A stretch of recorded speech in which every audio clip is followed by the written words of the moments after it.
Hi, I'm Jamie. I'm Jen. Welcome to our podcast, All Things Unbroken. Life breaks us in ways we never expect, but God rebuilds us in ways we could never imagine. So come hang with us as we talk about relationships, motherhood, wellness, grief, recovery, and the slow, beautiful process of becoming unbroken. Hi, cousin. Hello, cousin. How are you? I'm good. How are you? Good. I'm excited Ready? because today we're going to get into the beginnings of your journey. The life. So what I was thinking is maybe we could start at the very beginning. If you wanted to share a little bit about the adoption and childhood and all that good stuff. Okay, that sounds good. And you can ask me questions because I think I told you earlier, I was like, it was so long ago and I haven't talked about this in a long time. So I was adopted in 1983 from Korea. I always used to give that as a fun fact at things because some people didn't know. It's like, what's a fun fact? So I was born right outside Seoul, Korea. It wasn't actually in Seoul, a little town outside of it. I'm told this, my dad always told me the story. And I was born in June of 1983. And for so many years, actually, until recently, I thought that I was like born in like a little space and they took me to the hospital and got rid of me. I always knew like my biological mom was very young and they knew nothing about my biological dad. And so I knew she was young and that's all I knew. But the story that I found out recently, because my brother actually had an old box of my adoption stuff and gave it to me like a couple of years ago, was that my biological mother I actually was born in a hospital in Korea, and she had me for a couple years. No, sorry, couple years. She had me for like a couple hours, and then I was given to foster care. So I was in the hospital and I was taken to like a foster home. And then there was an orphanage there, and they worked with kids, and they put out that I was for adoption. My mom and dad were in Oklahoma at the time, and this is back in 1983, so a little bit different than now, I think, for adoption processes. But they could no longer have any children after my brother. Funny story there. He'll love it. I tell this. They thought he was a girl, and I never heard this. Yeah, you didn't know this? He would hate this. Yeah. He's 4 years older than me. So he was born, late 70s or, 79. I don't know. Maybe, yeah, he's 4 years. And so back then, like my mom was in labor with him. My adopted mom was in labor. All the things happened, like days in, whatever. Finally, they had to do a C-section and they had him, and they found out he was not a girl. He was a boy. And I may be telling the story wrong, so maybe I should go fact check it. Maybe I should go fact check it. It's fun. But anyways, I really think that is the story. But regardless, after him, my mom could not have any more children. It was just a whole thing. So, and they always wanted a little girl as well, right? So, my dad always had a heart for like the Asian culture. He was in Vietnam War. He had a heart for like missions, whatever. They were somewhere one time. And again, this is a story that I was told, but they were somewhere and they saw a little Korean girl running around. And my mom was like, oh my gosh, like let's adopt a baby from Korea. Long story short, they started the paperwork. They sent it off. They got in touch with adoption agency. And I was flown over on a plane when I was 3 months old to Oklahoma City. Wow. That was a long story for that. I was 3 months old on a plane. And you know what's even more Wow. funny is they would do updates to my parents like once a month or whatever. And in one of the updates, which we can get into this later, they said like 2 months old, like has a bad temper. How do you know? Let's mark that looking down in capital letters. But honestly, my mind goes straight to like nervous system. You didn't have all the bonding with the mama. You were taken somewhere else. Like your nervous system was probably a wreck for starters. And then also you hear now that we know now, like, as a baby, a fetus, like they feel all the things. So as a child, like, if she didn't want me to, from the beginning, Like, and that Mm. explains a lot later on in my adult life of abandonment and things, by the way, that I'm like, oh, that makes sense now. Okay. You know what I mean? So I don't just feel like I'm Yeah. just temperamental, throwing a fit lady. No, I'm just kidding. So yeah, so I was brought over here at 3 months old. My brother was the first one to hold me at the airport. He was the first one to ever hold me. Oh. So Um, the adoption yeah, people like carried you on the plane and brought you and then just like I handed you to probably screamed the whole this time. little No, I was kidding. I 4-year-old don't know. white boy. Yeah. So I'm sure he had help, but Oh, now I know. they had him hold me with my parents. And Oh, again, a lot of this is coming from memory that I haven't talked about forever. But pretty soon after they had me, they moved from to a smaller town. My dad got a job, and I was raised in a small town in Oklahoma, and I lived there until I was 20 years old. So we yeah. can pause. Yeah. So I was middle class family living in small town Oklahoma. I was. It was funny because as I got older, my dad had people that worked with them and they're like, hey, when did you tell Jennifer that she was adopted? And my dad was a jokester. He's like, oh, we still haven't. And I'm like, me.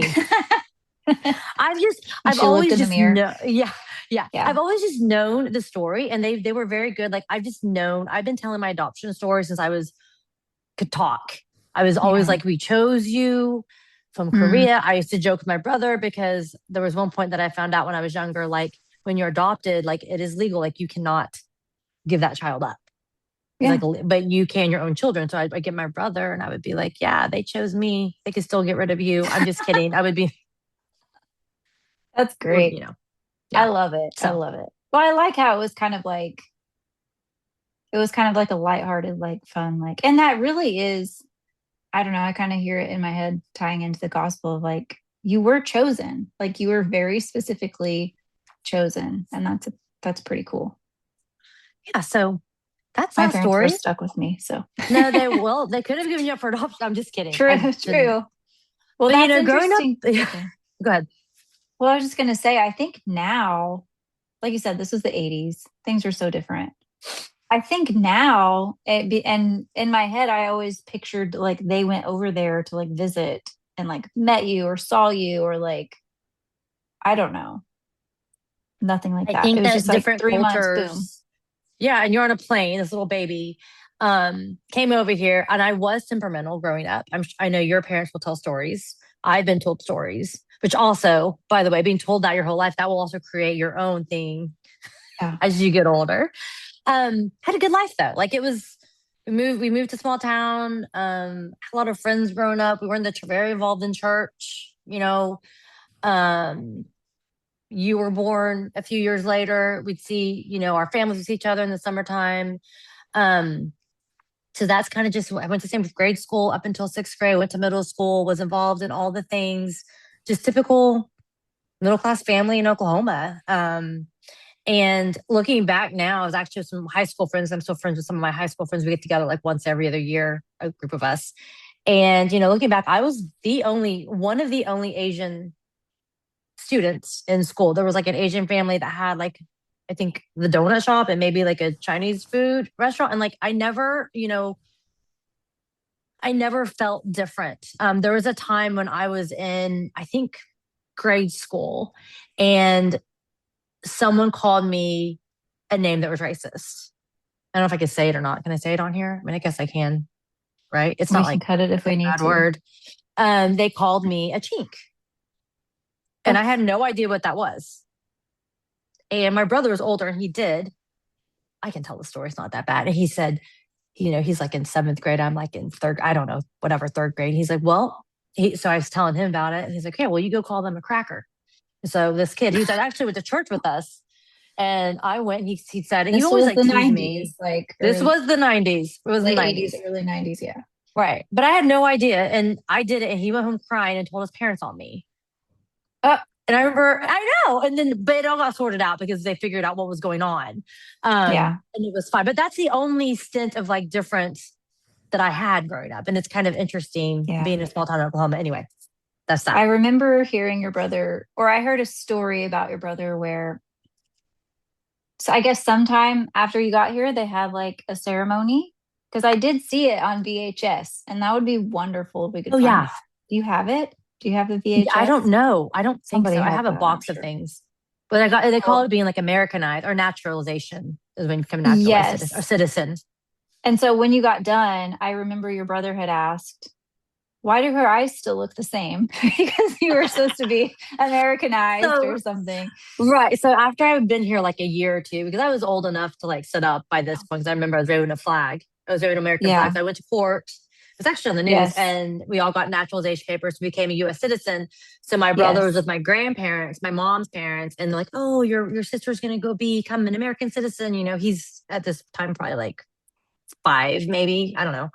And I came back, and I walk in, or I don't walk in, I'm in the door, and he's looking at me. He's looking at my parents. He's like, "Yeah, why are her eyes still do this?" And that's a good story because he was Do you thinking, think it's because they said Americanized? "Yeah, became I an always thought it American." was Oh, just maybe. because, you know what I mean? Like as a 4 year Yeah. old, you probably heard like American eyes. She's going to come back from this thing with American Oh, eyes. I don't know. We'll have to ask him Anyway, about that and some of yeah. these stories too. But I'm pretty sure they thought at some point, going back to that, that he was at some point they thought he was going to be a girl. I mean, also this is back in the '80s. They don't have what they have now, right? They don't. There's not the Right. I feel like that probably happened a lot back then because the or technology '70s. not that great. Yeah. Anyway, you don't know what you don't Anyway. know. Surprise! But that's how I came to the United States of America, and that's how we are here right Yeah. now speaking. So, And I so remember everything when was you pretty yeah. were I remember when you were a kid, I think they had you in like viola lessons or things like that. Like, Hmm. I was in the viola. I played basketball through junior high a little bit. I'm not coordinated, but I was in orchestra. I did all the normal things that the kids did. I was very involved. My parents were very involved. My mom was in PTA. She actually stayed home with us, and she would have other kids come to the house, like take them to school and stuff for extra money. Dad had a full time job. We were a very typical middle class family, and that happened. I would say middle school, junior high happened. And then I just not to jump over, it was when I was kind of 15 that I remember 14, 15, that my world all of a sudden looked different. And I remember at some point in the middle, my dad came to us letting us know like something happened with his job. I think someone came and mm, bought the company and they brought new managers. He still had a job. And at that point, I think at some point within my early teenage years, my mom started having depression. She started like doing things that were different. It was after her hysterectomy, I believe, that I started noticing like she would stay in bed longer. She would do those mm, things, you know. Um, and then I remember very vividly, like at some point, we actually had to file for bankruptcy at some point. I don't remember exactly when, because she started spending more money and being depressed. mm, And it was when I was 15 years old. I would specifically remember this time because she had like gone on a weekend by herself or something.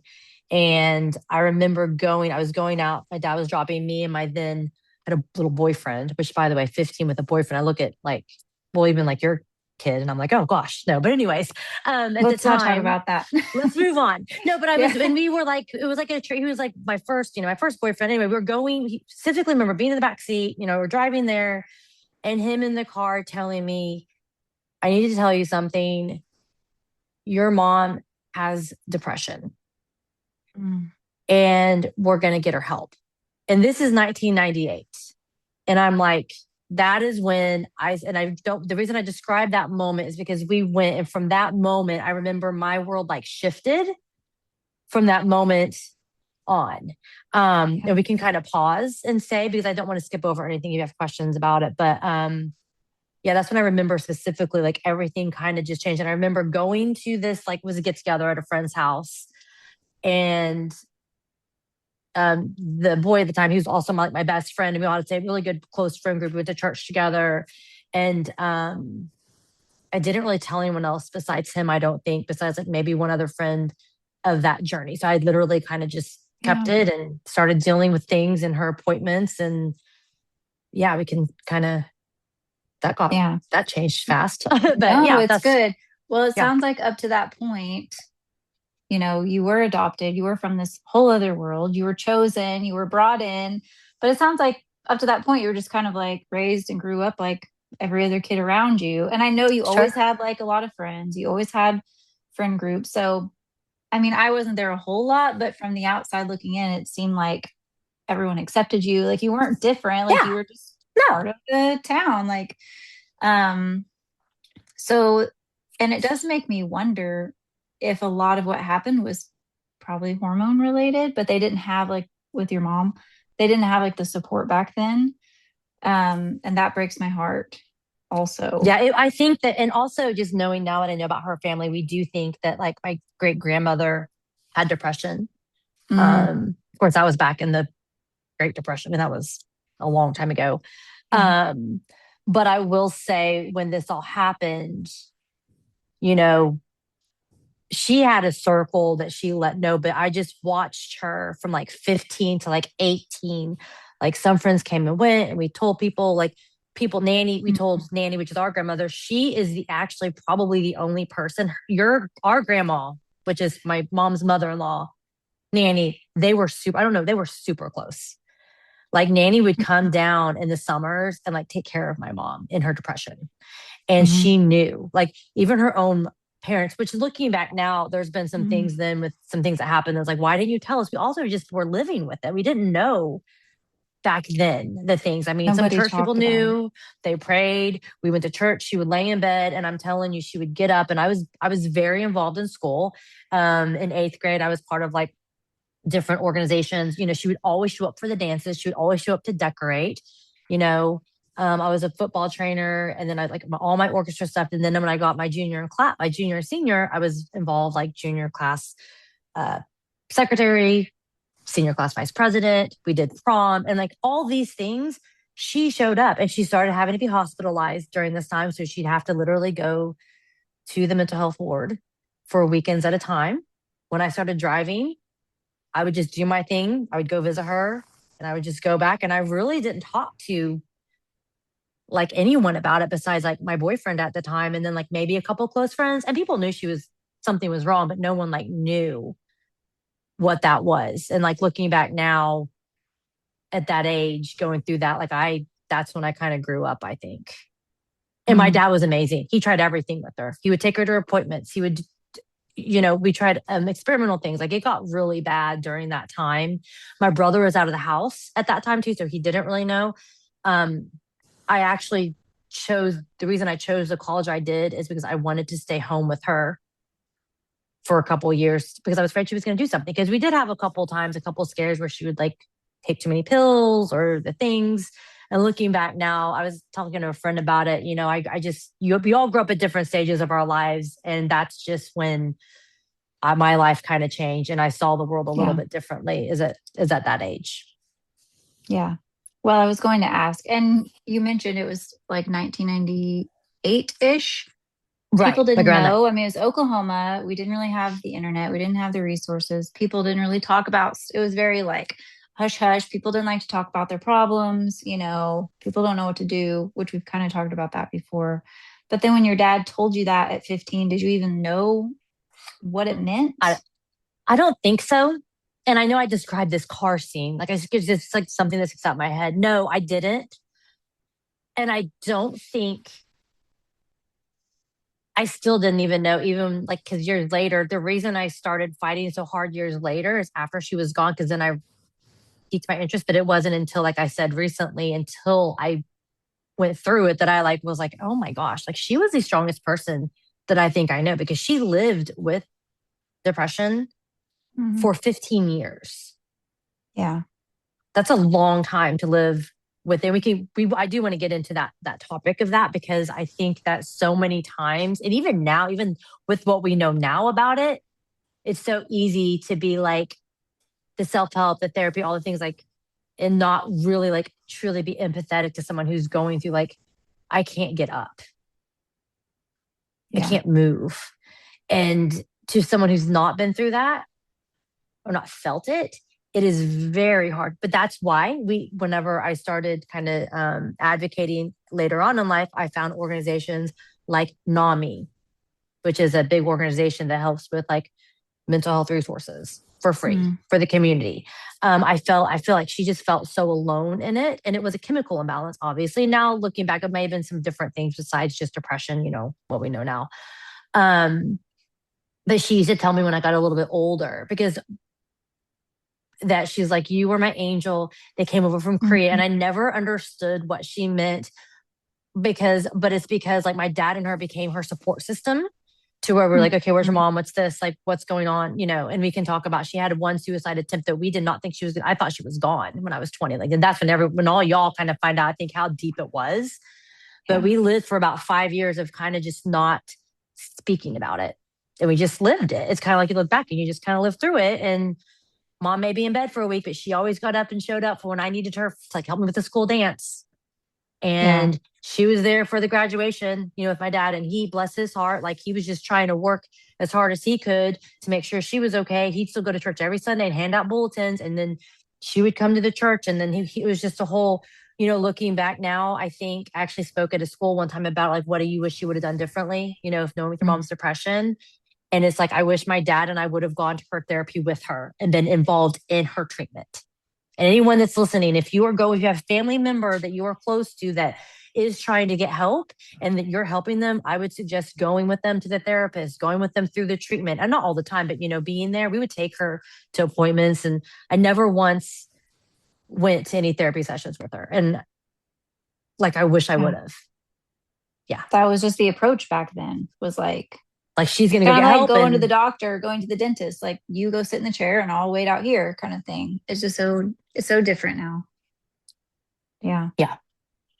So So you talked a little bit about how when that happened, it was like this shift, and that's when you really had to grow up. So it sounds like from that point on, yes, she showed up for the things, but she was not like that traditional mom from that point on. And in a lot of ways, you kind of became the caretaker, even though you were the kid.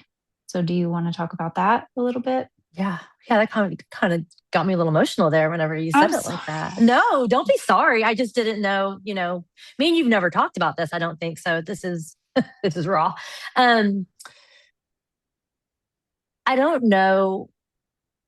I mean, it just happened. Like you look at your life. We all have lives. We all have things we go through, and you just kind of, it's just part of your life. Like you don't, I didn't question it. I just became this little person. I just always made sure she was okay. Mm. My dad worked, he worked, and I knew they struggled financially, I think a little bit after that happened. And I worked, she also had a part-time job. She had really good, amazing people that were in our lives that worked with her, and her job, knew she actually was for insurance agent, and I worked part-time there. And then I got my own job, and they helped me where they could, but a lot of it was for her treatment. So we actually did start, she did like electric shock therapy. They did some Mm. experimental things that we drive her to just to help her with the balance. I mean, this woman tried, and she went to church on Sundays, and my dad prayed, and we prayed, and we did all the things that you could possibly do to help her. Um, but I just did it. I didn't think about it. It wasn't something, like, looking back now, that made me emotional for a second, because like just thinking of what we had to go through. Like I said, my normal weeks or months were, I would once a month for a long time go up to the hospital and visit her and sign in and come home. That was just, and I didn't talk about it. I think people that were closer, some people I would talk about things with, but like it just wasn't, it was just part of my life. It was just like you get up and you smile. My dad, you know him. We just love people. He's volunteering and doing the things. He's just trying to survive too. He's going to church, being with the youth group. They're trying to raise me. And she would have really good days too. Like she'd have really good weeks. I don't want people to think that she sat around just depressed. She was just full of life. And she was like that until even the end. But just the internal battle that she had to face alone and not have the support. Like now we have, I just told you about, no, I mean, other groups and organizations and support groups. Like we had none of that there. Um, but yeah, that was just kind of part of do you have any specific questions? Sorry, I don't know if that answered anything, but it was just like, you just did it. Like looking Yeah. back, if I could tell that little girl anything, being 15 to 20, it's like, hey, you're gonna be okay. And this, I think that part of my life helped prepare me for this part that I just walked through, and being able to step up when I was depressed and I was grieving, and being a mom to my little girl, because it helped me know that I could do that. Right. Like, and I thought about her a lot during obviously the last almost 5 years of being a mom. Like I thought about her a lot, and I've missed her because we were super close. and there's recipes that I don't have. And I actually have her cookbook, and my daughter found it the other day and like opened it. And but I think that period of my life of being that 15 to 20 year old resilient little girl that always didn't make the right decisions, right? But like helped me become who I am now, and helped me to be able to stand up and make different decisions and know, also be compassionate to how she felt because she was going through depression, right? It helped me like full circle moment, like become who I am. So when I did have hard days, when I had days that I didn't want to get up, I would think about her and be like, okay, let's go. And that's also what created the race and all those things. And like the inspiration for that is just like the don't quit mentality, like Mhm. came from her. And it taught me to be resilient, and it taught me to be compassionate, and it taught me never to judge a book by its cover, because we hid her depression for a lot of years from a lot of people. And people just probably thought like my mom was being cranky or I was being snotty, or, whatever. So Right. that's Yeah. Well, that thank answers your you question. for sharing Yeah. all of that. Yes, it did answer my question. I keep going back, and maybe we need to describe for like maybe younger listeners the mindset back then. People didn't walk around very aware of like their weight and burdens and emotions and like how things were impacting them. You just kind of like, we just did life, we just kind of lived it. And then later we learned all these things. And looking back, we reflect and we're like, oh, that's what was going on. That's why I felt this way. But nobody knew the things back then. It was just like, especially in Oklahoma, you just pull yourself up by your bootstraps and you go through your day. Yeah. And so I can imagine, you talked about two pretty heavy things that could have been traumatic to your nervous system, how you operate in your mind. And so I think in sharing your journey, I think those are two really important points because, like you said, a lot of that does tie into other choices and just different things throughout your life. And so thank you for Sure. sharing all of that. Thank you. Thank you for letting me talk about it. Yeah. Like I haven't talked about it in a while. Um, so we went through, I guess I can continue telling that a little bit, and then we can, I don't know how much more we want to get into, but throughout high school, I was involved. We talked about that. And then you move on, and I will talk, we can kind of go through this. She had a suicide attempt when I was in my sophomore year. And I think that's kind of the first, I say that's the first thing that changed, but also like the reality of her depression was when I was 20 years old. And at this time, it had been almost 5 years, I guess, since it all happened. And looking back, some of the decisions I made during my high school years, like everything was pretty, like I would say stable. Like I had a high school boyfriend for a long time. But then, like my senior year, I kind of like of high school, I don't know what happened. I don't know if it was because something was about to change. We're going off to college, like whatever. I kind of remember like losing my head a little bit. Like I remember feeling very like I was going to be stuck or something. Mm. And I remember, and and I'm going to talk about this because it's just part of my journey, but the way that I treated like people I dated or my boyfriends was not always nice. Not that I was mean. I was just very like, I would push people away, but want them close. And Hmm. that probably has to do a lot with the abandonment now that I know what I know. So I had a Yeah. boyfriend through high school, like all through like ninth grade through almost 12th. And there were some things that happened. We were immature. He was my first love. But I remember like specifically one day, all of a sudden, I was just like, after 3 years, like, I don't want to be with you. And I started then my journey of, I would say, like unhealthy relationships. We'll just kind Mhm. of leave it at that. And so he went off to college. I stayed, home and did the thing. We can fast forward. I was going to a junior college, getting my associate's degree. And during that 2 years, I did not make all the best decisions in life. Um, I don't really know what between that made it happen. I don't know if it was because I was like also becoming of age and I was home with my mom and I was kind of the mom Mhm. making decisions, but also my dad was working. So we were like, all the things were happening. Um, and then when remember, it was during like spring break of my sophomore year. I come home and my dad is opening every single cabinet in the house. And oh, I didn't tell you this time, I also had gotten a part time job at a psychologist office because my goal Hmm. back then, I am my mom's help. I'm going to go into psychology. That was what I was doing back then. So I came home from work that day because I worked, college in the work thing. And I remember his face was pale. I'm like, what happened? Like, what is going on? Because at this point, there had not been like a suicide attempt. She had taken some pills and she had told us the things, and there's like a whole thing there. You always worry, and then everything's okay, and then go to the hospital. And he was like, something is going on with your mom. The therapist called me, and your mom left, and she thinks she's going to do something. And so this is in Mm. the afternoon. So my dad and I drove for 10 hours all over the city looking for my mom and did not find her. We got back home, and I remember talking, my dad and I were super close. I was daddy's girl, we were super close. And I remember the feeling like something is wrong. Like, what are we going to do? I don't really know if we had told y'all yet. I think that he had called Nanny. Um, but I remember that night coming home, and then we got home and we had not slept. And then that next morning, really early, we got a call, and they're like, we have your wife. We have your wife. She's unconscious. She lost oxygen to her brain. And it was like a code blue.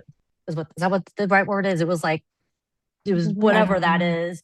And I remember going to the hospital with my dad. And this is the first time I think I'd ever seen him cry. And I remember walking into the hospital and the nurses were crying.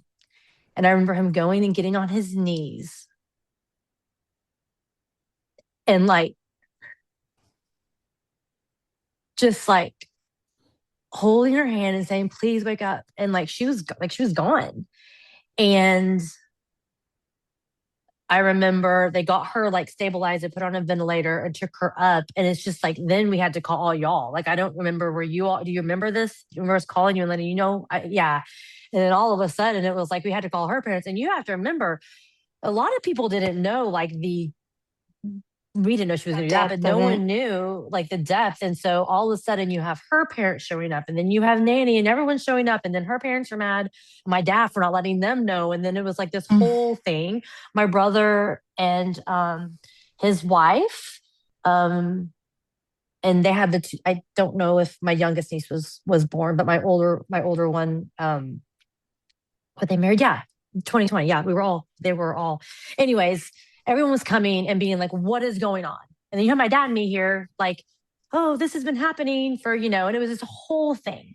And it got to the point at the hospital where you're on the ventilator for 24 hours, no brain activity, 48 hours, no brain. After 72 hours, they're like, okay, do you want to take her off life support? So we were in a meeting, my dad, my brother, it was just the three of us. And I think her parents were there. And I remember telling them, and may sound horrible to some people, but I said, she does not want to be here. She has been suffering at this point. It had been 5, 6 years, right? And I go, I think that we let her go. And if we do and she lives, that is a sign. And I'm saying that, and I kind of feel guilty for saying that, but that is just how I felt. Other people in the family did not agree. Well, you had seen it firsthand for years too. So you had a way different perspective. Yes. And I remember we decided to keep her on. And then I remember at some point in the middle of that, my dad and I, you know how like sometimes the hospitals have like fire alarms and like they shut all the doors. Mhm. I remember there was a time me and my dad were with her and we sat down outside and the doors had shut. So we're like up in the hospital wing. We're sitting there. I remember sitting beside him and just sitting with him. And at the time we were talking about stuff, and he was a very, very faithful Christian man. He is the reason I have my faith. He is the reason that I know what faith looks like, is because of my dad. And I said, I don't really know why this is happening, but I go, I just, I'm okay because I have you. And then I said, I don't know if it was mom or my brother. Like, like they need us. So I was like, if something happens, like I know that we'll be okay. And I go, and I know, and he was like, we will be. And he looked at me, he's like, we will be okay, no matter what. And I knew that if I had him, that I would be okay. And I know he'd be okay because he had me. We're to take care of each other, like, my 20-year-old self. Well, within a day or two of that, a miracle happens and she wakes up. Thank you guys so much for joining us today. We truly hope this episode has touched your heart. If someone came to mind while you were listening, please feel free to share this with them. And if you have any questions or feedback for us, you can reach us at allthingsunbrokenpodcast@gmail.com. Have an awesome day.